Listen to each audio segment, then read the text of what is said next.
I didn't expect a police officer to look down at the snow-covered street, then back at my neighbor and calmly say, "Ma'am, this is private property." I didn't expect the woman who called the cops on me to suddenly have nowhere to stand, and I definitely didn't expect a pile of snow to expose how fragile power really is. That morning started the way winter mornings always do in Oak Ridge Lane, quiet, pale, almost polite. Snow had fallen all night, thick and heavy, the kind that erases sound and softens edges, turning everything into a postcard that lies to you about how calm things really are. I stepped out with a shovel in my hands, boots sinking with that familiar crunch already running through the routine in my head. Clear the driveway, open a path to the curb, get it done before someone finds a reason to complain. Because in Oak Ridge Lane there was always someone watching. I'd lived there long enough to know the rhythm of the place, who waved, who minded their business, and who waited. Linda Harper waited. She lived 3 houses down in a perfectly balanced colonial with identical wreaths on every window, and a posture that said she was always on duty. She wasn't officially the president of the Homeowners Association, the HOA, but she carried herself like a walking bylaw. Rules bent around her tone of voice. Suggestions became commands, and every conversation felt like a warning wrapped in a smile. I started shoveling, pushing the snow off my driveway and stacking it neatly along the edge of my own lawn. Nothing dramatic, nothing careless, just frozen water sitting on land I paid for. That's when I felt it, that little pressure between your shoulders that tells you someone is staring. I looked up. Linda was standing on her porch, arms crossed tight against her chest. No coat, no hat, just raw indignation radiating into the cold air. She didn't wave, didn't nod. She just watched, calculating. I kept shoveling. Her front door slammed open. She crossed the street faster than the icy sidewalk deserved, boots slipping slightly, jaw locked in place, like she'd already decided how this conversation would end. "You can't do that," she said, pointing at the snow like I'd dumped toxic waste. "Morning," I replied, not stopping. "That snow doesn't belong there." I leaned on the shovel, breathing out slowly. "It's my yard." She shook her head, sharp and confident. "That snow came from the street. That makes it communal. HOA rules." I blinked once. It wasn't confusion, it was disbelief. "It's snow," I said. "And it's sitting on land I own." She pulled out her phone like a badge. "You're blocking drainage. You're lowering property values. This violates Section 8.3. I looked around. Every driveway was buried. The street hadn't even been plowed yet. "Linda," I said evenly, "go back inside." That was the moment everything shifted. She stepped back, already dialing. "I'm calling the police." I laughed, a short, involuntary sound that surprised even me. Snow, my lawn, police. She didn't laugh back. 20 minutes later, red and blue lights reflected off the white street like a warning flare. 2 officers stepped out, breath fogging the air, hands tucked into gloves. Linda stood behind them, close enough to listen, far enough to look innocent. "He's illegally dumping snow," she said before anyone asked. "He's obstructing a public right-of-way. He's been hostile." One of the officers turned to me.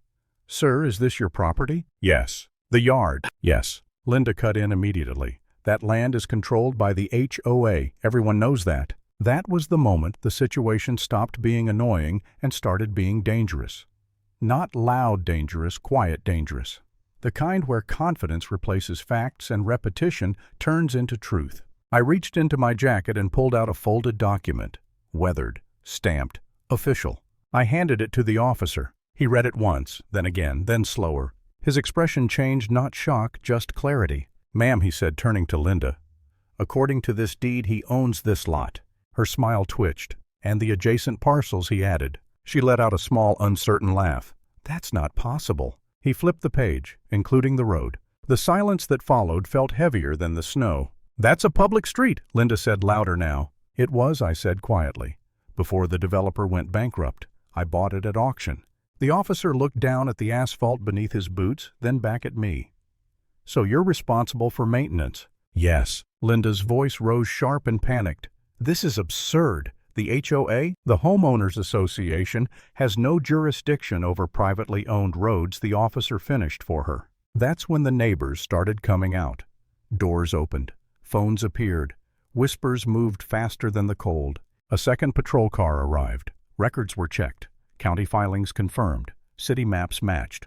Linda wasn't just wrong. She was standing on land she didn't own. "Ma'am," one officer said calmly, "you need to step off his property." She refused. She talked about fairness, about seniority, about how long she'd lived there. She said she knew her rights. That was when the officer told her she was trespassing and that she'd made a false report. She was escorted back to the sidewalk, still arguing, still pointing, still clinging to authority that had evaporated in front of everyone. When the cars finally left, the street was quiet again. I finished shoveling in silence. Every scrape of the blade felt lighter. A week later, the HOA sent me a letter. I sent back a copy of the deed. Linda never spoke to me again, never crossed the street, never looked my way. And every winter after that, my driveway stayed spotless. While hers waited for someone else to claim control they never really had. Power only works when no one checks the paperwork. I thought that would be the end of it. I really did. Most people would have taken the hint, gone quiet, disappeared back behind their curtains. Linda wasn't most people. The days after the police left felt different. Not louder, not dramatic, just tight. Like the air in Oak Ridge Lane had learned how to hold its breath. I'd step outside to grab the mail and feel eyes move, not openly, not rudely, but enough to notice. People didn't wave as fast anymore. Conversations on sidewalks stopped half a second too early. Not because I'd done something wrong, but because I'd broken an illusion. See, in neighborhoods like this, power isn't written down. It floats. It lives in confidence, repetition, and the assumption that no one will ever push back. Linda had been that assumption for years. The HOA meeting the following month was the first one I ever attended. Not because I suddenly cared, but because my name was on the agenda. When I walked into the community room, chairs scraped softly against the floor. Linda was already there, sitting, straight-backed hands, folded lips pressed thin like she was holding something acidic in her mouth. The HOA president cleared his throat and started reading complaints. Unauthorized signage, confusion over road maintenance, resident conduct concerns. Every single one traced back to me, without saying my name. When it was my turn to speak, the room went quiet in a way that wasn't hostile, just curious. I didn't raise my voice, didn't posture. I laid the deed on the table. Again, the same paper, the same stamps, the same lines that didn't care about feelings or seniority. The president adjusted his glasses. Someone in the back muttered, "Wait, he owns the road." Linda didn't look at me. She stared straight ahead, jaw working slowly, like she was chewing something bitter. From that moment on, the dynamic shifted. Not instantly, but permanently. The HOA stopped sending me notices, stopped mentioning my property in emails, stopped pretending their authority extended where it didn't. Linda tried other things. She complained about noise when there was none. She documented trash cans left out for minutes too long.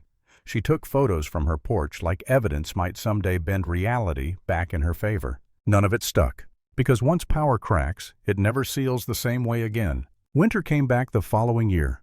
Same street, same snowfall. I cleared my driveway early, slow and careful, stacking snow neatly where it belonged. I didn't look up this time, but I didn't have to. Linda's porch stayed empty. No crossed arms, no phone, no commentary. Just a closed door and a quiet house. By mid-afternoon, my side of the street was clean. My road was passable, safe, maintained. Her driveway stayed buried. No violation, no rule broken, no obligation on my part. That was the part no one ever says out loud about control. It works both ways. I didn't block her, didn't confront her, didn't need to. I simply stopped carrying her expectations. And Oak Ridge Lane adjusted. Neighbors waved again, slower at first, then normal. Small talk came back. The tension drained out, replaced by something quieter. Respect, maybe? Or just relief that someone had finally drawn a line. Linda still lives 3 houses down. She still attends HOA meetings. She still watches, but now from a distance. Careful, because the difference between authority and entitlement is simple. One survives scrutiny. The other collapses the moment someone checks the facts.